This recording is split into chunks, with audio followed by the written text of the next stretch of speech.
Oui, Mike Pompeo a, dans un communiqué, dit que les États-Unis étaient toujours prêts à conclure un accord de paix entre Israéliens et Palestiniens. Et de toute manière, Donald Trump, dans son message vidéo, a également dit que notre plus grand espoir, je cite, est celui de la paix. Il a dit que les États-Unis restaient pleinement engagés à faciliter un accord de paix durable.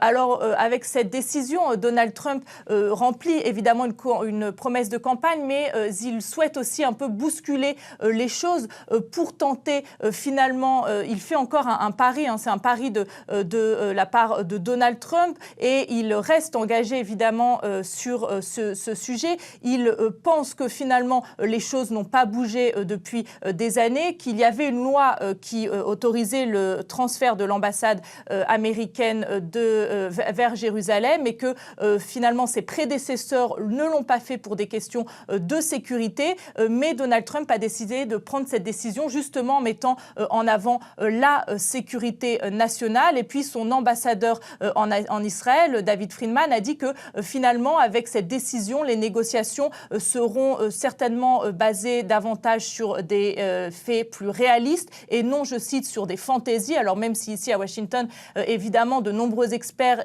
et politiques pensent qu'avec cette décision, les États-Unis s'éloignent un peu plus d'un accord de paix. Mais voilà, c'est encore un pari de la part de Donald Trump. Cet ambassadeur américain en Israël a aussi répété pendant la cérémonie donc que Donald Trump respectait une promesse de campagne, et c'était très important pour Donald Trump, qui est très soutenu dans son parti avec cette décision. Il y a même certains démocrates pour lesquels Israël est un allié très important et qui sont aussi d'accord avec la reconnaissance de Jérusalem comme capitale d'Israël. Mais ce sont surtout les évangéliques qui ont voté à plus de 80% pour Donald Trump, qui au sein du parti républicain ont poussé depuis des années pour cette décision. D'ailleurs, lors de cette cérémonie, il y avait deux pasteurs très controversés ici aux États-Unis, deux pasteurs évangéliques qui étaient sur place et qui ont mené les bénédictions. D'ailleurs, l'un d'entre eux a promis à Donald Trump l'immortalité politique s'il avait le courage de prendre cette décision, de transférer cette ambassade américaine à Jérusalem. Donc il y avait un lobby très important depuis longtemps ici à Washington de la droite chrétienne.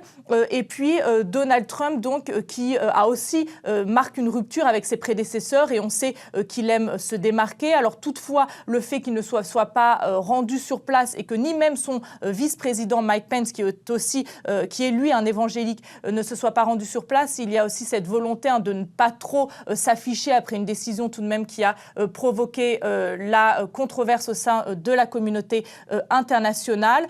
Et on l'a vu, c'est donc Jared Kushner, le gendre de Donald Trump, dont la famille est très proche de celle de Benjamin Netanyahou, qui était sur place et qui est censé, du côté des États-Unis, plancher sur un plan de paix entre Israéliens et Palestiniens. Merci.